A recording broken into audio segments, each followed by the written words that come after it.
తేదీ 25/12/2024 రోజున వరంగల్ జిల్లా పరకాల నియోజకవర్గం సంగం మండలం ముండ్రాయి గ్రామంలో నేను ఒక తాపి మేస్త్రిని ముద్రాజ్ కులానికి చెందిన బ్రదర్ లక్కరాజు గారి గృహ ఆవరణలో యేసుప్రభు జన్మదిన సందర్భంగా వాక్యం ద్వారా మాట్లాడిన మాటలు యేసుప్రభు వడ్లవారి కుటుంబంలో జన్మించినాడని విశ్వాసులకు కులమత భేదం లేకుండా మంచి మార్గంలో నడవాలని తెలియపరిచినారు.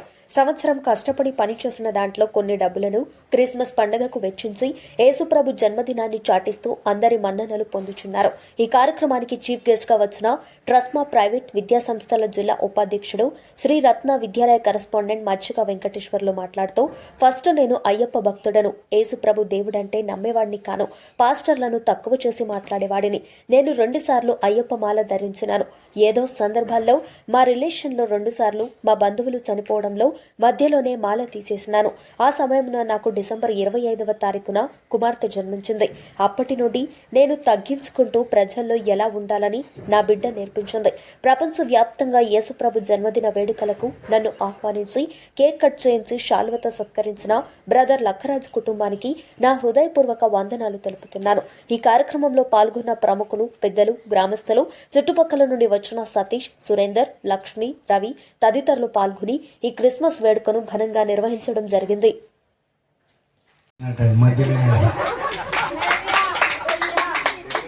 అక్కడ మా పాలెంలో తమ్ముని కొడుకు చనిపోయాడు, మధ్యలోనే అయ్యప్ప మాల పోయింది. తర్వాత నాకు ఈ యేసుప్రభు అంటే అసలుకే పడదు. ఎట్లాంటి అభిప్రాయం ఉండే అంటే కొంతమంది ఫాస్టర్లు చేసేటువంటి వికృత చేష్టలు వాళ్ళు ఇప్పుడు అంటారు కదా, ఒక్కరు చేయబట్టి అందరికీ ఇబ్బంది అవుతుంది అన్నట్టుగా. అంటే అట్లా నేను పెద్దగా పట్టించుకోపోయి వీళ్ళు కనపడంగానే ఒక చిన్న చూపుగా చూసే ఫాస్టర్ ఇట్లా కనబడితే ఏదో వీళ్ళు అనుకుంటే యేసుప్రభు ఏం చేసి నెరికినా నాకు ఆ రోజే నాకు బిడ్డను పుట్టించాను. బిడ్డ నువ్వు ఎప్పటికీ యేసుప్రభుని మర్చిపోతాను, నీకు ఎప్పటికి బర్త్డేలు చేయాలని ఏం చేశాను, నా బిడ్డను ఈరోజే నాకు మంచి ఫస్ట్ మా కుటుంబంలో కూడా ఆడపిల్లలు ఎవరు లేరు, మేము ముగ్గురం మొగలం. నాకు ఫస్ట్ మాకు బిడ్డ జన్మించింది. సరిగా అందరూ అనుకుంటారు అంటే బిడ్డ పుడితే అదృష్టం అని అనుకుంటారు. వాస్తవం కూడా ఎందుకు అదృష్టం అంటే కూడా చెప్తాను. అప్పటిదాకా అల్లరి చిల్లరగా లేకపోతే ఓ బాధ్యత లేకుండా ఏదో బతుకుతాను అంటే బతుకుతాం. వీళ్ళు ఏం చెప్తారు, బిడ్డ పుట్టంగానే డబ్బులు సంపాదించాలి, పెళ్లి చేయాలి, ఒక సిస్టమ్ చదివించాలి అని బాధ్యత వల్ల ఏమవుతాయంటే మనం పని చేస్తా అంటే ప్రతిఫలం వచ్చి ముందుగా ఇల్లు కట్టుకుండా లేకపోతే బండి కొనుక్కుండా ఏదో చేస్తా అంటే ఏమనుకుంటాం అంటే బిడ్డ పుట్టింది వీళ్ళు కలిసి వచ్చింది అని అనుకుంటారు. కలిసి వచ్చుడు కాదు, నువ్వు పని చేస్తావు అన్నట్టు. అంటే ఒక సిస్టంలోకి పోతే ఒక బిడ్డ ఉండడం వల్ల నీ మీద బాధ్యతలు పెరిగి నువ్వు ఒక సిస్టమ్గా తయారయ్యి సమాజంలో మంచిగా గుర్తింపు పొందుతూ ఉంటావు. అదే ఇప్పుడు కొడుకులు పుట్టిన వాళ్ళ సంగతి ఏం చేస్తారంటే సమాజమే మనల్ని పని చేసేటట్టు చేస్తుంది. అదే కొడుకులు ఉన్నవాళ్ళంటే ఏందిరా నువ్వు దొరవ కాదురా, నీకు 2 కొడుకులైనా ఏమున్నాయి మొత్తం బొచ్చడి కట్నం వస్తుంది కాదురా అంటే వీడు ఒక్కడి తాగేది 2 తాగుతారు రోజు. ఇక ఎక్కడి నుంచి పొడి అవుతారు వాడి పని చేయాలంటే సేవింగ్ అనేది ఉండదు ఇక. అంటే ఎందుకు నాకు ఫ్యూచర్లో ఖర్చు లేదు ఇక, కాబట్టి బాధ్యత కూడా ఉండదు. నువ్వు సంపాదించాలి. ఇప్పుడు ఇవాళ మన రాశారు ఈ క్రిస్మస్ చేయాలంటే సంవత్సరం కానిచ్చారు, ఈ అయిపోయిన తెల్లారి నుంచి మళ్ళీ నెక్స్ట్ క్రిస్మస్ ప్లాన్ చేస్తాడు. అంటే దీంట్లో ఏం తక్కువైనాయి మనం అని అంచనా వేసుకొని ఇంకా కొంచెం పెంచాలి, ఇంకా గ్రాండ్గా చేయాలి అంటే ఇప్పటి నుంచి ఒక్కొక్క రూపాయి ఖర్చును తగ్గించుకుంటా రేపటి నుండి. మరి ఇంత పెద్ద ఖర్చు పెట్టాలంటే పొదుపు కావాలంటే ఇప్పటి నుంచే ఒకటే రోజులో సాధ్యం కాదు. ఏ పని చేద్దామన్నా ఎట్లా చేద్దామన్నా కూడా ఒక ప్రణాళిక అనేది ఖచ్చితంగా అవసరం ఉంటుంది. కాబట్టి ఒక ఆడపిల్ల పుడితేనే నేను ఇంత బాధ్యతగా ఉన్నా. కాబట్టి ఈయనకి ఏం చేసినాడు, యేసుప్రభు 2 ఇచ్చాడు. నువ్వు బాగా కష్టపడి ఇంకా అందరికంటే ఎక్కువ వీళ్ళ ఆడపిల్ల వస్తుంది అంటే సమాజంలో మీకు గుర్తింపు తెస్తుంది అన్నట్టు. ఎందుకంటే ఒక బాధ్యతగా నువ్వు పని చేస్తూ ఉంటావు. మనం ఎవరన్నా చూడండి అంటే 90% వాళ్ళ వ్యక్తిత్వాన్ని బట్టి కూడా ఉంటుంది.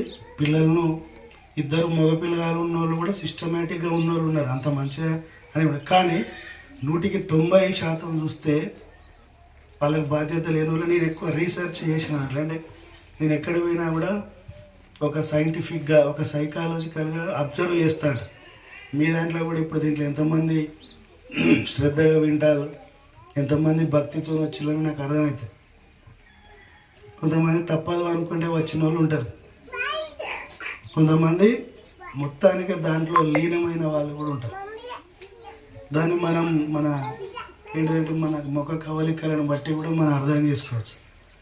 కాబట్టి సరే, మనకు ప్రపంచంలో ఎవరికి నచ్చినటువంటి దారులు వాళ్ళకు ఉన్నాయి. ఇప్పుడు మనం అన్ని మతాల సారాంశం ఏంటిదంటే ఎవరైనా కూడా జీవితాంతం చేసినటువంటి పనుల వల్ల చనిపోయిన తర్వాత కూడా బ్రతుకుతారు వాళ్ళు. కొంతమంది బతికున్నా కూడా చనిపోయినతో సమానంగా ఉంటారు వాళ్ళు. ఎందుకు అంటే వాడు సమాజంలో ఉన్నాడా లేడా అంటే ఎవరికి సాయం చేయడు, పక్కేమటి కూడా సత్తా అంటే కూడా బయటికి కూడా చూడడానికి కూడా రాడు వాడు. అంటే వాడు బతికుండే ఎందుకు మరి వాడు అంటే ఉనికిని చాటుకోవాలి. ఇలా మనం చాలామంది బర్త్డేలు చేస్తాను, ఎవరో ఇక్కడ లేని వాళ్ళవి, ఓ గాంధీ, నెహ్రూ ఇలాంటి వాళ్ళవి, ఫ్రీడమ్ ఫైటర్లు కూడా చేస్తాను. అంటే వాళ్ళు చనిపోయినా కూడా బతికినట్టే. చనిపోవడం అంటే ఏంటిదంటే అతని పేరు గుర్తుంచుకోకపోవడం చనిపోవడం అంటే, అంతే. అంటే అతన్ని తలుచుకోకపోవడమే మరణం అన్నట్టు. మరి నువ్వు ఉన్నా కూడా నీ గురించి చెప్పుకుంటలేరు అంటే నువ్వు చనిపోయినట్టే కదా. సరే సార్, మొదటి నుంచి మీకు ఎన్నో చెప్పొచ్చు. మొత్తానికి నాకు అదృష్టం ఏంటిదంటే నేను అయ్యప్పని కూడా అట్నే అనుకునేది, అంటే అట్లా దొరకబట్టింది నన్ను. ఇప్పుడు ఈ యేసు ప్రభువుని ఇట్లా అనుకుంటే ఇట్లా. కాకపోతే ఏంటంటే నేను అన్ని మతాల సారాంశాన్ని గౌరవిస్తాను. ప్రతి మతాన్ని, ఏ మతాన్ని కూడా నేను కించపరచాను. దాంట్లో ఉన్నది నేర్చుకుంటాను. అది మనకి ఏ విధంగా ఉపయోగపడుతుంది, మనల్ని ఏ విధంగా తయారు చేస్తుంది, మనల్ని సమాజానికి ఏ విధంగా చూపిస్తుందని దారిలో ఆలోచిస్తాను. ప్రతి మతాన్ని నేను కూడా మా స్కూల్లో కూడా టీచర్లు ఉంటారు, నేను చిన్నపిల్లగా అని చెప్పేది కూడా విని నేర్చుకుంటాను. వాళ్ళ దగ్గర నుంచి కూడా ఏం సమాచారం ఉంటుందో అనుకుంటాను. ఒక నిశ్చికాన్ని ఉంటుంది, ఆమె ఏదో ఒక ముచ్చట చెప్తుంది నాకు. అంటే మనం పెద్దవాళ్ళం, నాకే అన్నీ తెలుసు అనేటివి ఉంటే మనం నేర్చుకోలేము. ఎవరైతే వినరో వాళ్ళు నేర్చుకోలేరు. నేను మాట్లాడతానంటే చాలా మంది దగ్గర పెట్టా, కొన్ని గంటల పాటు కోసం. ఎవరికి బోరు కొట్టినా కూడా 2-3 గంటలు మాట్లాడాలంటే నాకే ఫోన్ చేస్తారు వాళ్ళని, మా ఫ్రెండ్స్ ఇట్లా ఎవరైనా ఉంటాయి. అంటే ఇక నేను వింటా, వాళ్ళు ఏది చెప్పినా వింటా, నేను దాన్ని వ్యతిరేకించాను. ఇక నువ్వు చెప్పరా నాయన, ఇలా నాకు అయిపోయింది నా పని అనుకుంటా వింటూనే ఉంటా. అంత వినగల తమ తమ పట్టణమునకు వెళ్ళిరి. యోసేపు దావీదు వంశంలోను గోత్రంలోను పుట్టినవాడు గనుక భారీగా ప్రదానం చేయబడిన గర్భవతి ఉండిన మరియద కూడా ఆ సంఖ్యలో వ్రాయబడుటకు గలిలలోని నజరేతు నుండి యూదులేని బెత్లెహేము నుండి దావీదు ఊరికి వెళ్ళెను. బెత్లెహేం అనే గ్రామంలో దేవుడు జన్మించిండు. యూదా బెత్లెహేం ఇజ్రాయెల్ దేశం, పాలస్తీనా దేశం అవన్నీ కలిసి ఉంటాయి.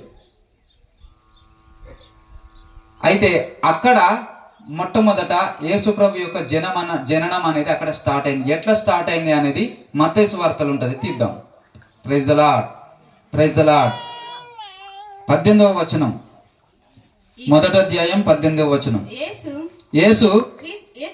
యేసుక్రీస్తు జనన విధానం ఎట్లనగా ఆయన తల్లి అయిన మరియా యోసేపునకు ప్రదానము చేయబడిన తర్వాత వారి ఏకము కాకమునుపు పరిశుద్ధాత్మ వలన గర్భవతిగా ఉండెను.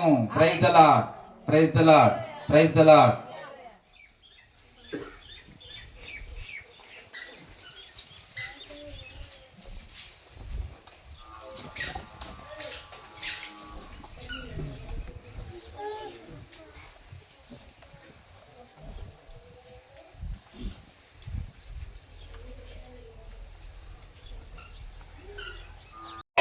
Happy Christmas, happy Christmas.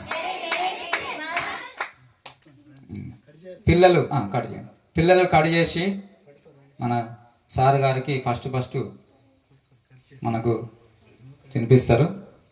చిన్న పీసు పేపర్ తీయాలి.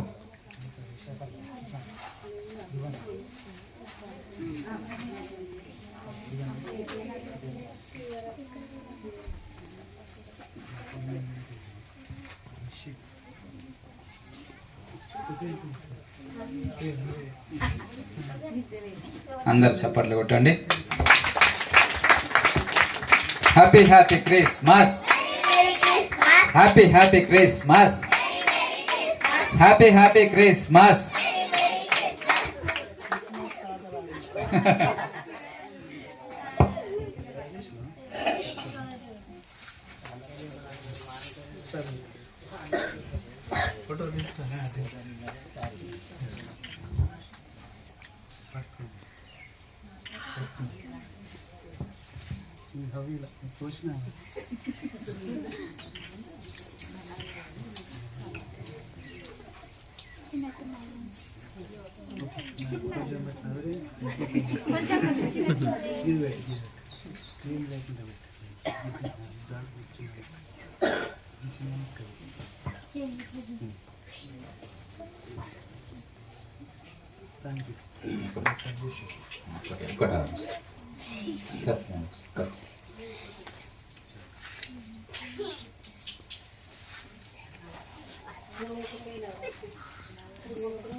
చిన్న ప్రార్థన చేసుకొని ఈ యొక్క క్రిస్మస్ పండుగను ముగిద్దాం.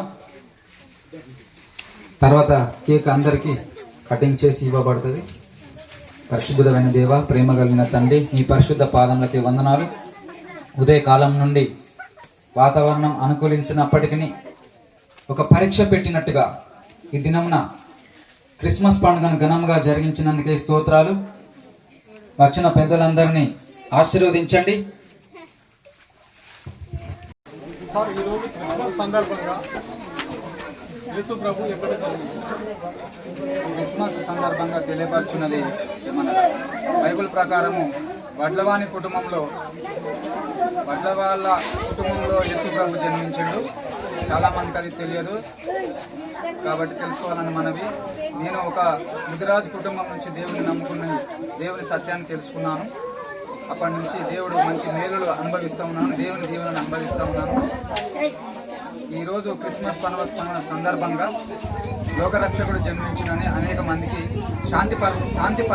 శాంతిని పంచడానికి, రక్షణ పంచడానికి దేవుడు అవతరించిన దినంగా ఈరోజు క్రిస్మస్ వేడుకలు ఘనంగా మొండ్రాయి గ్రామంలో లక్కరాజు ఇంటి వద్ద క్రిస్మస్ వేడుకలు జరిపించడం జరిగింది. దీంట్లో అనేక మంది ప్రజలు కుల, మత, జాతి భేదం లేకుండా పాల్గొని సంతోషాన్ని వ్యక్తపరిచి ఈ యొక్క దినమును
Praise the Lord.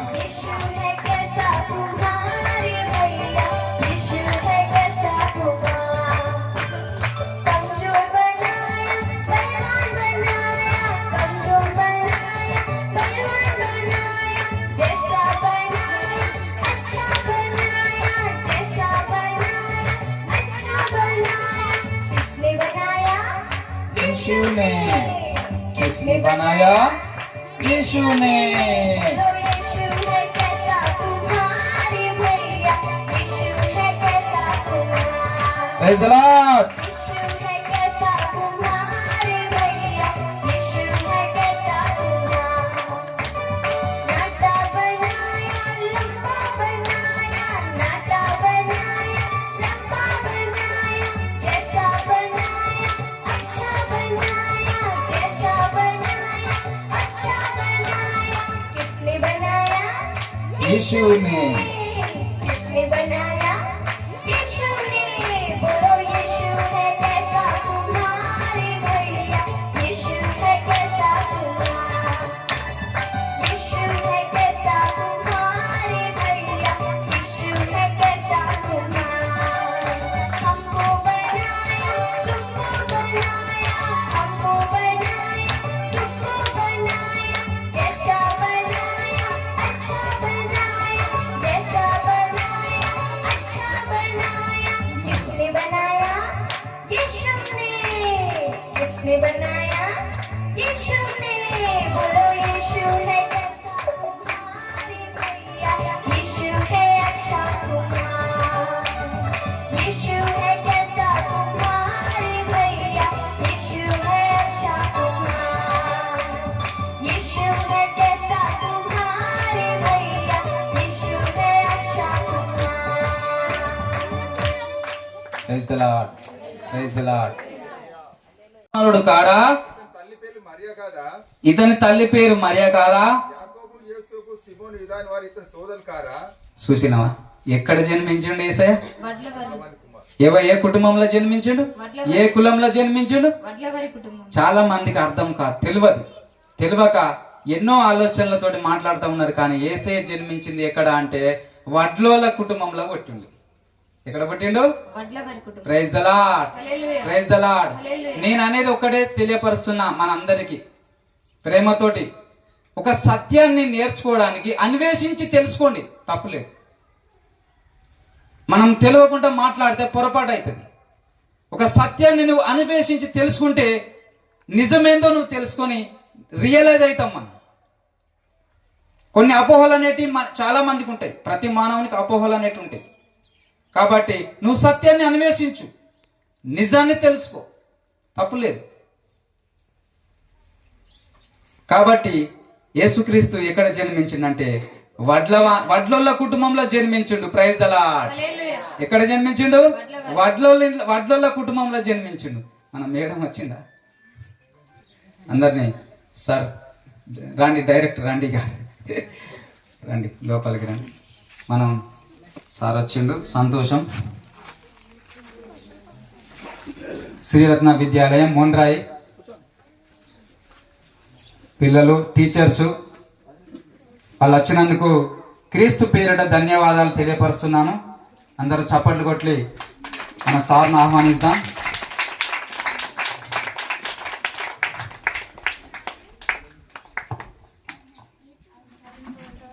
నాకు ఒకటే బాధ ఉన్నది, ఆ బాధను కూడా చెప్పుకోవాలి. చెప్పుకుంటేనే తీరుతుందట. కడుపులో పెట్టుకుంటే తీరుతుందా బాధ? తీరుతుందా? నా బాధ ఒకటి ఏంటంటే, ఇప్పుడు నా సార్ గారు, వెంకన్న సార్ గారు ఉన్నారు. ఒక మేస్త్రిగా ఆయన ఇల్లును కట్టిన నేను. ఆయన నాలాంటి ఒక మానవుడు, దేవుడు సృష్టించిన మానవుడు. నేను ఒక సత్యాన్ని తెలుసుకున్నప్పుడు ఆ సత్యాన్ని నేను ఆయనకు చెప్తే ఏమవుతుందో, అయ్యో ఇంటడో ఇనడో అని చెప్పి నేను అనుమాన పడింది అనుకోను. ప్రతి మానవునికి మరణం అనేది ఉన్నది, అందరికి తెలిసిన విషయం. కానీ మనిషి ఎక్కడికి పోతా ఉన్నాడు మరణించిన తర్వాత? ప్రతి మానవునికి పుట్టుక ఉన్నది, మరణం ఉన్నది. మరణించిన తర్వాత మానవుడు ఎక్కడికి పోతా ఉన్నాడు అనేది కావాలి. కానీ బైబిల్ గ్రంథంలో ఏమని సెలవిస్తా ఉన్నదంటే, నరకం అనేది, పరలోకం అనేది ఉన్నది. నేనే మార్గం, జీవం, సత్యంనై ఉన్నాను. నా ద్వారా తప్ప పరలోక రాజ్యాన్ని చేరుటకు వీలు పడదన్న అనేది ఒక వాక్యం అనేది ఉన్నది. నాతో పాటు ఎంతో మంది వర్క్ చేస్తూ ఉన్నారు, ఎంతో మంది స్నేహితులు ఉన్నారు, ఎంతో మంది ఊరి జనాంగం ఉన్నది, ఎంతో మంది ప్రజలు ఉన్నారు, నన్ను ప్రేమించేవారు ఉన్నారు, నన్ను ప్రేమతోటి పలకరించేవారు ఉన్నారు. కానీ ఈ సత్యాన్ని నేను చెప్పకపోతే తప్పు నాదైతుంది. అయ్యో ఆ రాజన్న ఇల్లు కట్టిండు కానీ ఈ నరకంలో కాలుతా అంటే అయ్యో ఒక్క ముక్కన్న చెప్పకపోయే, ఒక్క రోజన్నా ఒక్క ముక్కన్న చెప్పకపోయే మాకు. ఆయన ఇల్లు కట్టిండు, డబ్బులు తీసుకొని పోయిండు, కానీ ఈ సత్యాన్ని మాకు ఎప్పుడు చెప్పలేదు. అయ్యో ఈ నరకంలో కాలుతా ఉన్నాం అని. నరకంలో మీ ఆత్మ కాలుతా ఉంటే అప్పుడు ఎవరిని తిడతారు తెలుసా? నన్ను తిడతారు. కాబట్టి నిస్సందేహంగా నాలాంటి మానవులు ఎవరు కూడా నరకానికి పోవద్దు, అగ్నిగుండంలో పోవద్దు. మీ పాపములన్నింటినీ క్షమించి శుద్ధి చేసి పరిశుద్ధులుగా మోక్షరాజ్యానికి తీసుకుపోతా అని దేవుని కుమారుడిగా మానవునిగా ఈ లోకానికి అవతరించి ఆ సత్యాన్ని మీకు తెలియపరుస్తా ఉన్నాను. దీంట్లో ఏ బలవంతం లేదు. అందరినీ దైవ ప్రేమతో ఆహ్వానించిన, దైవ ప్రేమతోనే తెలియపరుస్తున్నా. నాలాంటి మానవులు నరకానికి పోవద్దనే ఆక్రందన, ఆవేదన తప్ప దేవుడు కులాన్ని, మతాన్ని, ప్రాంతీయ తత్వాన్ని, దేశాన్ని చూస్తలేడు. అందరినీ పుట్టించింది దేవుడే. కాబట్టి ఈ యొక్క మాటను మీ యొక్క సహోదరునిగా, మీ యొక్క కుటుంబ వ్యక్తిగా ఒక సత్య వాక్యాన్ని మీకు తెలియపరుస్తున్నా. మీ ఇష్టం అది. నేను ఒక సత్యాన్ని తెలుసుకున్నా, ఆ సత్యంలో